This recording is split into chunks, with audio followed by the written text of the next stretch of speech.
Working a lousy job, busting your ass, picking up people's garbage. Got your brother and your father on your back. Yeah, well, how you know about all that? You watching me? I'm watching you. All right, G, I'm sorry, man. Look. Let's cut through all the crap, all right? I'm gonna make things real easy for you, man. How much they paying you down at that little funky garbage dump? Well, you think you can buy me off? I'm trying, G. I don't want your damn money, you know. I'll empty trash cans for the rest of my life before I take money from you. Well, I got drugs, homie. What you need? Listen to me, you little filthy punk. I don't think I made myself clear. I don't want your drugs.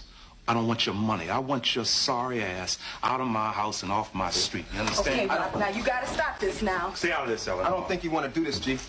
Oh, yeah, I've been wanting to do this ever since you moved. No, I don't think you want to find one of these loved ones of yours in one of those garbage cans you pick. If you ever so much as look in that direction, I'll run down on you and I'll break your back. Oh, don't hurt him, son. Not here. You don't know how crazy I am. Rock, let him go, please. Right. Son, come on.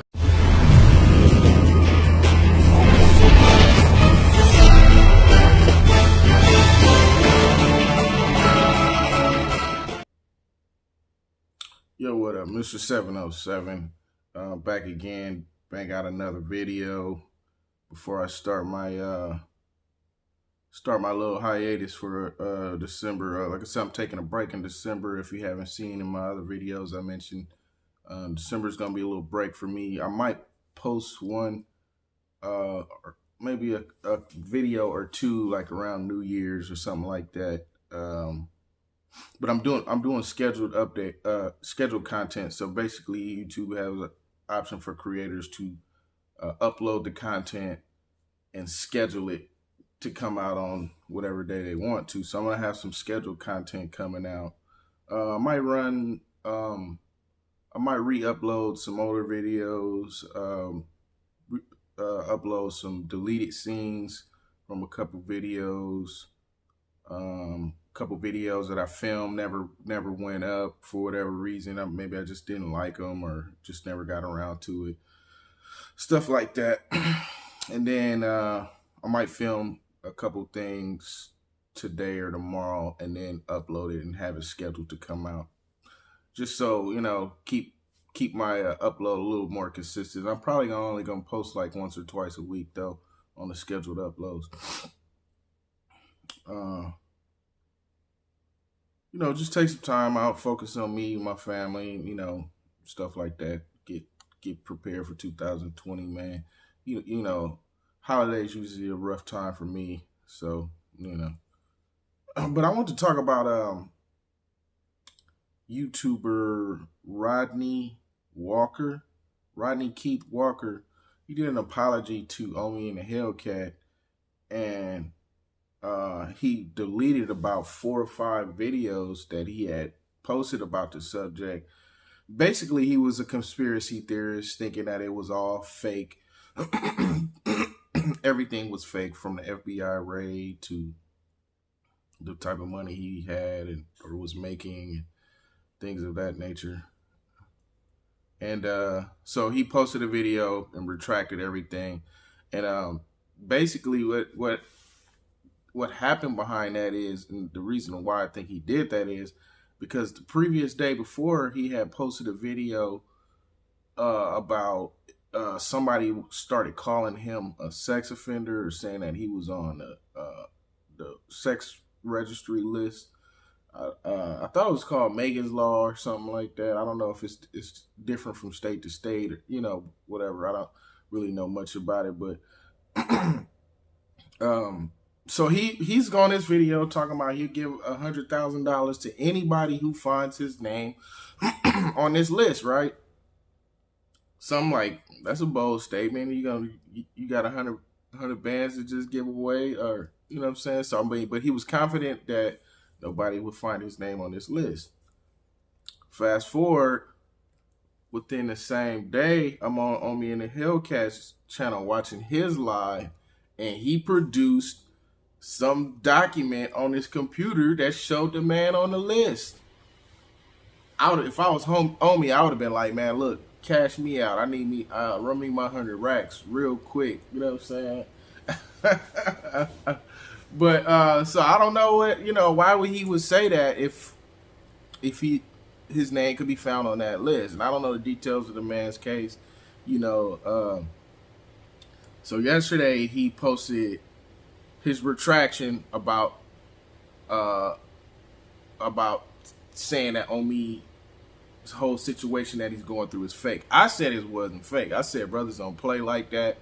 For YouTube, you know, is serious about paying your taxes and copyright stuff. That's all very serious, and people go through this every single day, you know. So I never took the position that it was fake, even though probably dozens of YouTubers ran with that position saying this was all a scam and it was fake for views and all that. I never thought that. My heater just came on, so I usually try to turn it off, man, when I'm recording. I don't know if you can hear it. But so yeah, he posted one video, speaks on his past and his allegations, and then he addressed the issue about the sex offender registry. So apparently this, as he explains it, this is a case that he got like 20 years ago. He said he took a plea deal because he was facing more time if he didn't, and so he was young, and that's understandable, you know. And he said he actually had the offense overturned. I don't know the timeline of that when that overturned offense happened. He said he had the offense overturned. He no longer has to register, and all his rights have been restored as, you know, a normal U.S. citizen. But it's just, you know, it's just interesting, you know, how they access that archive, because it must be some archive information that they had access to, something like that, and I don't even know how they were able to access it. Keep in mind, I'm not saying Omi did this, but a lot of people rock with Omi. You know, the man is a smart man.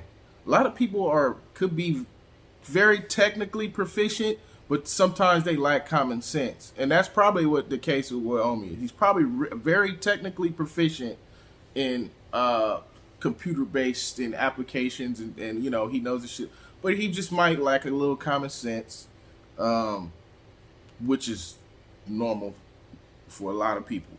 You know, sometimes we get out of our right mind and common sense goes out the window.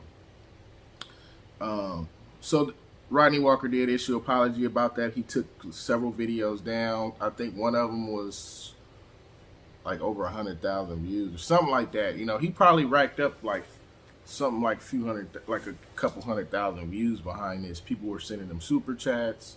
He was saying he didn't need the money.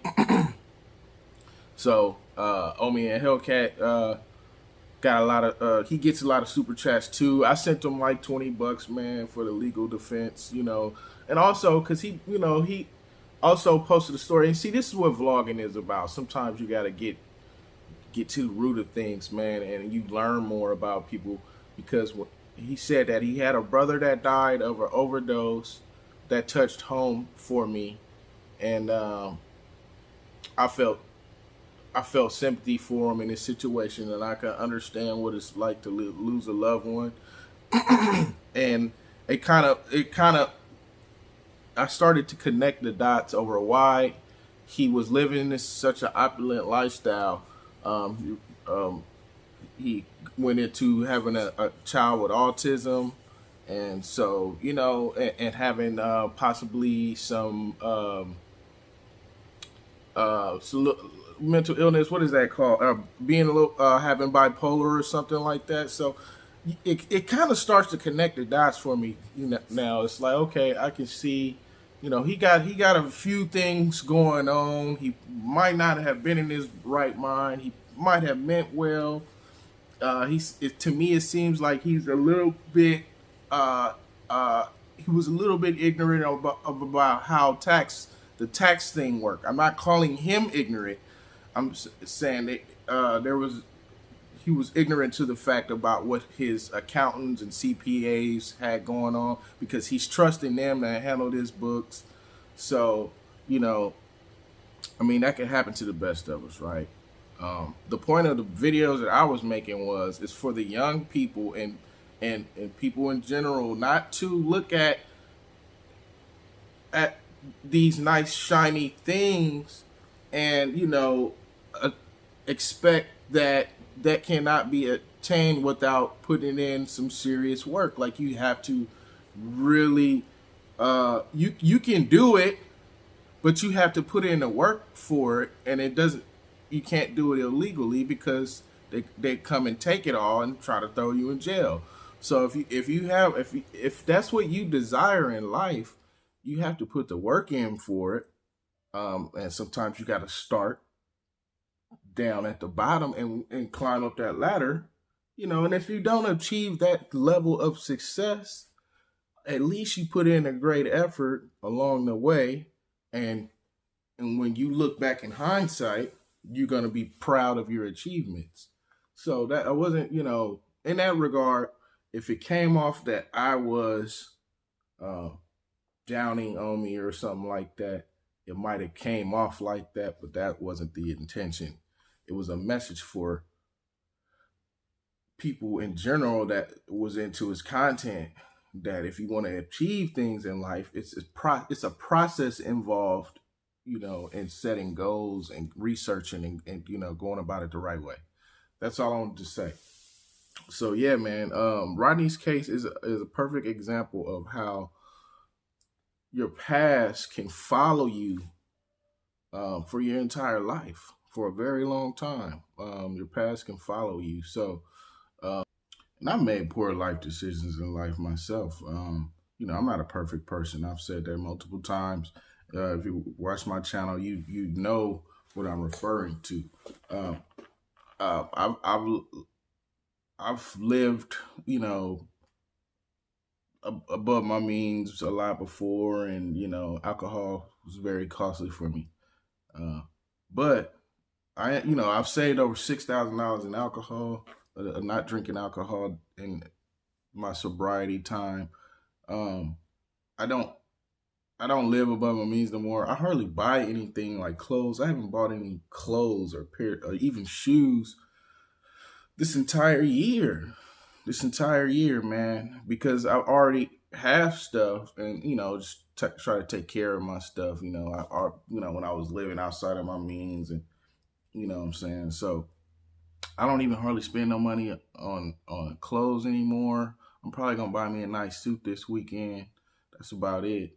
But it's like taking care of priorities. I constantly got priorities that pop up. You know, we hardly ever eat out.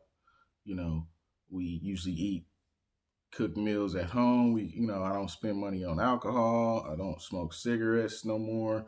So I cut out a lot of things in life, you know, and reduce my spending. Like I said, I don't buy a bunch of clothes and shoes and jewelry and stuff like that no more. Cars, and you know, it's not needed, man. It's just wasteful. So that's just like the point of what I be saying about the whole situation, is about the wastefulness of how we operate in this lifestyle that's pushed on us. You don't have to live like that, because obviously a lot of us can't. And you know, we going to jail over trying to live that fast life. It's just sending the wrong message. That was just, you know, but he's a young man too, and you know, you could say he don't know any better, and you know what I'm saying. So that's the whole point of the videos I was making, for people to open their eyes and don't think that this is, you know, how it is and how it's supposed to be. But I'm gonna leave it at that. You know, I've had instances where like a criminal conviction from almost 20 years ago is brought up. You know, you never would think it would be, but you know, so just be mindful of this, how you operate and how you go about your path in life, and the negative shit that can bring you down, even when you get your life together and build something for yourself, you know. So, you know, and once again, I'm saying, don't drink and drive. If you haven't seen that video I posted up about drinking and driving yesterday, go check it out. Go check out the I got some playlists, Ultimate Hustler, go check out that playlist. I got the Omi playlist. This is going in that playlist, and got the Black Bigot playlist. So I got a sobriety playlist. So some content. If you're new to the channel, go check it out. Like, comment, subscribe.